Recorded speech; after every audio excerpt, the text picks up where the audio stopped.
In the high-stakes shadow of the Persian Gulf, a tiny peninsula is currently the only place on Earth where Mossad negotiators, Hamas leaders, and American diplomats occupy the same square mile of desert. While missiles streak across the skies of Lebanon and Iran, this small state uses a singular digital weapon to punch far above its weight class, a broadcast signal that has spent 3 decades rewriting the rules of global perception. Before the glass skyscrapers of Doha, there was the Banu Tamim tribe and a lineage of pearl divers navigating the shifting sands of the Ottoman and British empires.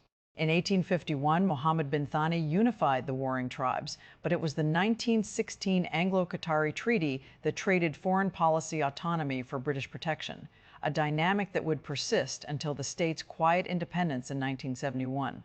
The real transformation, however, didn't come from a diplomat's pen, but from a 1995 bloodless palace coup, where Sheikh Hamad bin Khalifa Al Thani deposed his father to realize a vision of a hyper-modern, media-literate monarchy.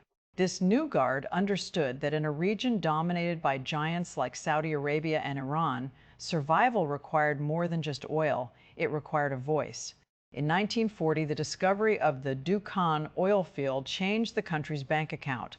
The House of Thani created a platform that would eventually speak to the entire Arab world in a way no state broadcaster ever dared. Historically, the dynasty has balanced on a knife's edge, maintaining a constitutional monarchy that borders on absolute autocracy. While the Constitution dictates a hereditary rule, the actual power resides in the emir's ability to appoint every judge and military commander, a centralized control that has allowed for rapid, top-down societal shifts. This stability provided the bedrock for a media experiment that would soon set the entire Middle East on fire during the Arab Spring. Technological turning points, such as the transition to 24/7 satellite broadcasting in 1999, effectively erased borders. The Qatari leadership realized early on that control of the narrative was the ultimate security guarantee. By the time the world realized Al Jazeera was more than just a news station, the network had already become the primary lens through which the West viewed the East, and more importantly, how the East viewed itself. Funded by the world's third largest natural gas reserves, Al Jazeera operates as a statutory private foundation, yet its engine is inextricably linked to the Al Thani dynasty's survival strategy. Since its launch, the network has ballooned into a global behemoth reaching hundreds of millions, using the Al Jazeera Effect to bypass traditional state gatekeepers and Project Qatari soft power. It is an engine fueled by a staggering level of sovereign wealth, allowing it to maintain dozens of international bureaus and investigative units, producing high-impact documentaries that even the most seasoned intelligence agencies find difficult to ignore.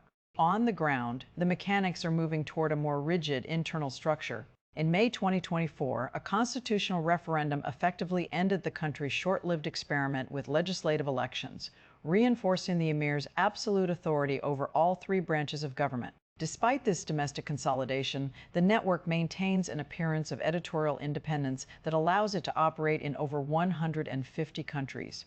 This dual reality, an autocratic core funding a platform for global dissent, is the friction point that makes Al Jazeera the most controversial media organization in modern history. To its advocates, the network is the first true voice of the voiceless in the Middle East, a radical experiment in journalism that broke the monopoly of state-run propaganda during the Arab Spring.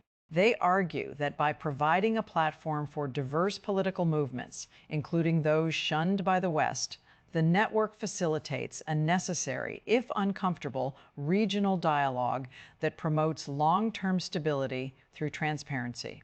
To them, the backlash from neighboring regimes is merely proof that Al Jazeera is successfully challenging the status quo of regional censorship. Conversely, critics and neighboring powers view the network as a sophisticated tool of asymmetrical warfare, an Islamist-leaning mouthpiece that selectively weaponizes transparency to destabilize rivals, while carefully avoiding scrutiny of Qatar's own absolute monarchy.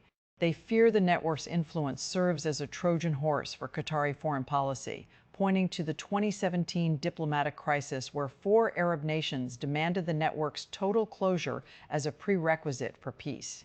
For these actors, Al Jazeera isn't a news organization. It is a weapon of mass disruption disguised as a press pass. As Qatar rolls back its democratic experiments and faces intensifying legal bans across Western and Middle Eastern borders, the network's role as a neutral mediator is under existential threat.